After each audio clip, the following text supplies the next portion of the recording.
Bharatiya Janata party గాలిపుడుగల party అనేది అర్థమవుతుంది. BR ఎన్నికలను అర్థం చేసుకోగలిగింది అక్కడనే మనం. ఓకే, కైలాష్ నాథ్ గారు, ప్రజెంట్ చూసుకుంటే కనుక మహాకూటమి 152 కంటే ఎక్కువ స్థానాల్లో స్పష్టమైన మెజారిటీతో ఉంది, ఆధిక్యంతో ఉంది. బీజేపీ 80 స్థానాల్లో మాత్రమే లీడ్లో ఉన్న పరిస్థితి ఉంది. శివసేన కూడా ఒక ప్రకటనలో నితీష్ గొప్ప విజయాన్ని సాధించారు, ఓటమికి మోడీ ఖచ్చితంగా బాధ్యత వహించాలి అని చెప్పి డిమాండ్ చేస్తోంది శివసేన పార్టీ. శ్రీనివాస్ గారు, శివసేన కూడా మొన్నటి వరకు మీ మిత్రపక్షంగా ఉంది, ఈ మధ్య కొంచెం గ్యాప్ వచ్చిన మాట వాస్తవమే. సో ఏం చెప్పబోతున్నారు? శివసేన కూడా చెప్తోంది నితీష్ ఒక చాలా గొప్ప నాయకుడిగా అభివర్ణించిన పరిస్థితి ఉంది. ఒక విషయం ఏంటంటే, ఇప్పుడు నేను ఇంతకుముందు కూడా చెప్పాను, అది నితీష్ విజయం, దానికి కాదనే సమస్య లేదు. అంటే మోడీ ఖచ్చితంగా ఒక విషయం, మోడీ బాధ్యత వహించాల్సిన అవసరం ఉందా? అవసరం లేదు, అవసరం లేదని చెప్తున్నాను. ఒక రాష్ట్రం ఒక వినండి సార్, అట్లా అంటే అమిత్ షా 90 మీటింగ్లకు పోయిండు సార్. మరి అమిత్ షా 90 మీటింగ్లకు పోయిండు, ప్రధానమంత్రి నరేంద్ర మోడీ గారు 30 మీటింగ్లకు పోయారు. పోయినంత మాత్రాన దానికి మొత్తం మేమే బాధ్యత వహించి దీనికోసం మేము చేయాల్సి ఏదో చేస్తామని అది కాదు. గెలిస్తే మోడీ హవా గెలిస్తేనేమో మోడీ.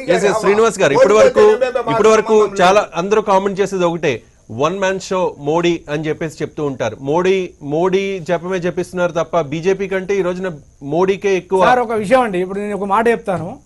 మీరు అంటున్నారు ఏది చేసినా ప్రతిపక్షాల వాళ్ళు మాట్లాడుతూనే ఉంటారు. ఎందుకంటే మేము ఒకటి మాట్లాడామనుకోండి, ఒకటి మాట్లాడితే ఇప్పుడు రవి గారు మంచోళ్ళు అంటే ఇక్కడ ముగ్గురు చెడ్డోళ్ళు అని అది ఇంటర్ప్రిటేషన్ తీస్తారు వాళ్ళు. అది ఆ సంస్కృతి వాళ్ళకు ఉన్నది మాకు తెలుసు.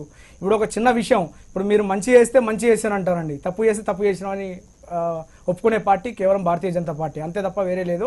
ఇక్కడ ఒకటి మీ సార్ అన్నట్టు వన్ మ్యాన్ షో ఏం కాదు. అక్కడ అమిత్ షా గారు ఉండి నడిపించారు, అందరు ఉన్నారు దాంట్లో, అందరు భాగస్వాములు ఉన్నారు, అందరు మినిస్టర్లు పోయారు. మీరు ఒక మోడీని చూస్తున్నారు కానీ ఎవరు బాధ్యత వహించాలి ఓటమికి? ఎవరు బాధ్యత వహించాల్సిన అవసరం లేదు సార్. ప్రధానమంత్రితో సహా అక్కడ పోయిన కేంద్ర మంత్రులు, పార్టీ అధ్యక్షుడు అమిత్ షా గారు అందరూ బాధ్యత వహించాలి. ఆయన లెక్క ప్రకారం నరేంద్ర మోడీ ఒక్కడు కాదు, 25 మంది కేంద్ర మంత్రులు వెళ్ళారు, వాళ్ళు బాధ్యత వహించాలి. మోడీ గారు బాధ్యత వహించాలి, అమిత్ షా గారు బాధ్యత వహించాలని మొత్తం పార్టీ రాజీనామా చేయాల్సిందే. మళ్ళీ దేశంలో పార్లమెంట్ అడిగే హక్కు లేదండి. అబ్సల్యూట్ మెజారిటీ ఇచ్చారు మాకు. శ్రీనివాస్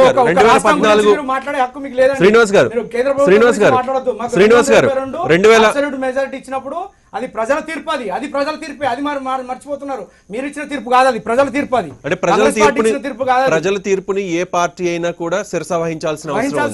2014 ఎన్నికల్లో మోడీ హవా చాలా ఉంది, చూసాం. బీజేపీకి సొంతంగానే అధికారులకు వెళ్లేంత మ్యాజిక్ ఫిగర్ వచ్చిన ఒక విషయం పరిస్థితి ఉంది. కానీ ఇప్పుడు ఎందుకు లేదు? అంటే హవా తగ్గిందని ఒప్పుకుంటున్నారా మీరు?